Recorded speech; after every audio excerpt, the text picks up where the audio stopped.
Ever feel like you're suffocating under the weight of expectations? I do.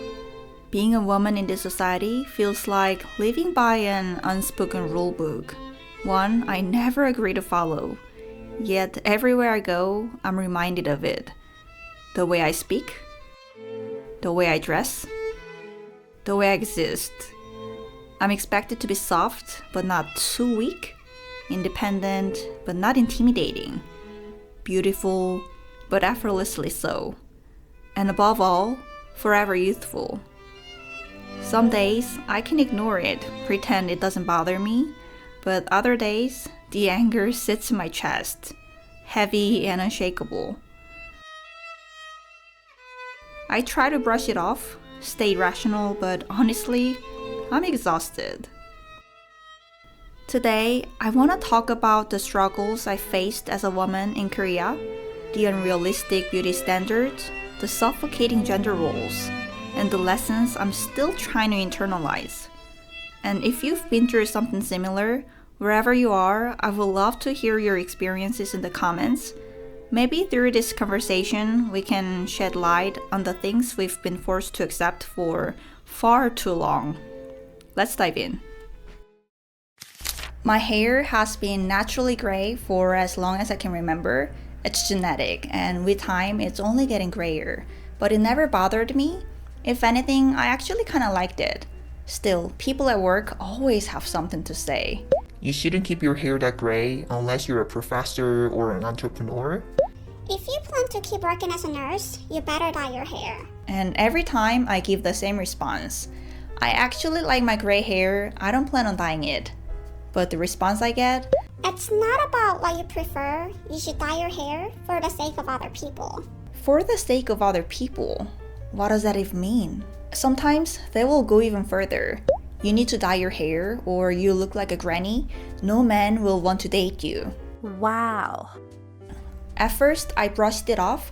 I didn't feel the need to live up to their beauty standards, but when you hear the same comments over and over, they start to chip away at you. Even when you're confident, it's exhausting. I want to believe that people can change, that one day women won't be expected to shrink, soften, or erase parts of themselves, but when it comes to Korea, I'm not so sure.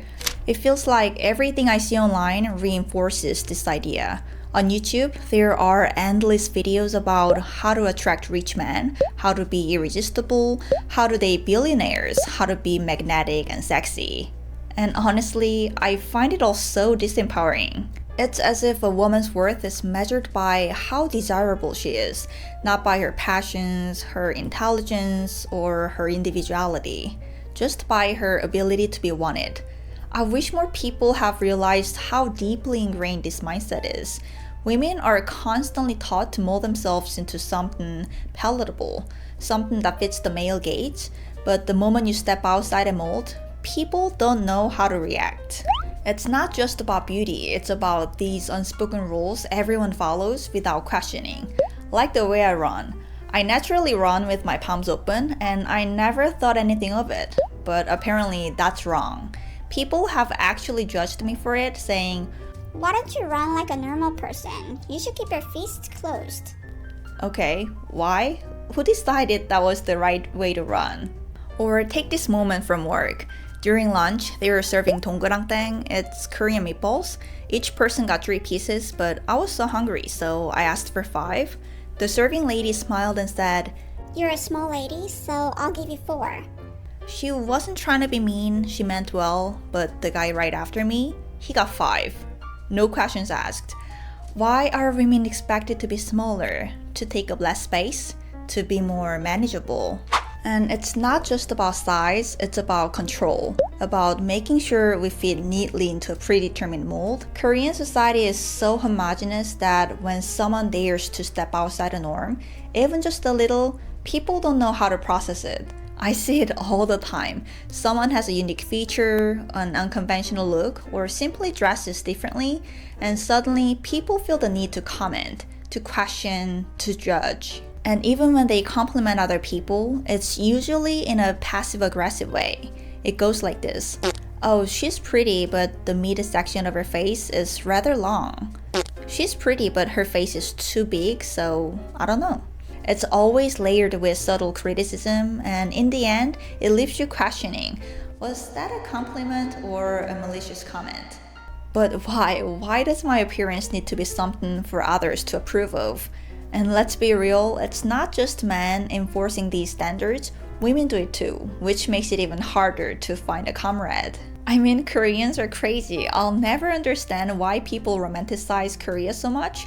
People here feel suffocated by cultural norms, but instead of breaking free, they reinforce them. It's a vicious cycle.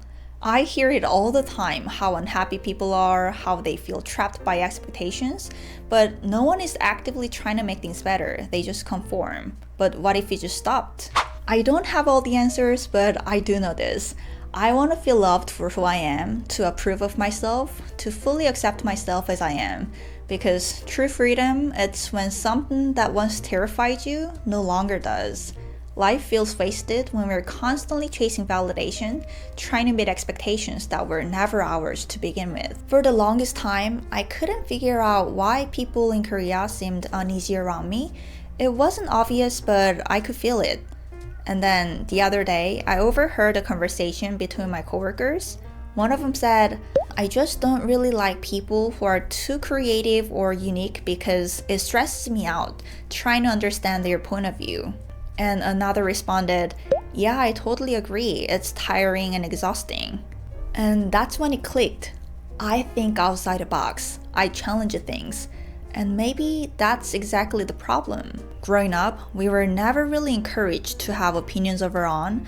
We were taught to follow the textbook, to blend in, not stand out. So when someone does act differently, when they don't fit neatly into the mold, it makes people uncomfortable. And maybe that's why so many women here don't openly push back against sexism or societal expectations. Not because they don't see the problem, but because it's just easier. It's easier to conform than to challenge the system. It's easier to stay quiet than to make others uncomfortable. But what if we stopped choosing what's easy? What if we started choosing ourselves instead? I hope you liked this video, and honestly, I just hope that one day I'll find my own comrades, people who truly get it. But until then, I'll just keep showing up as myself. I'll see you all in my next video. Bye!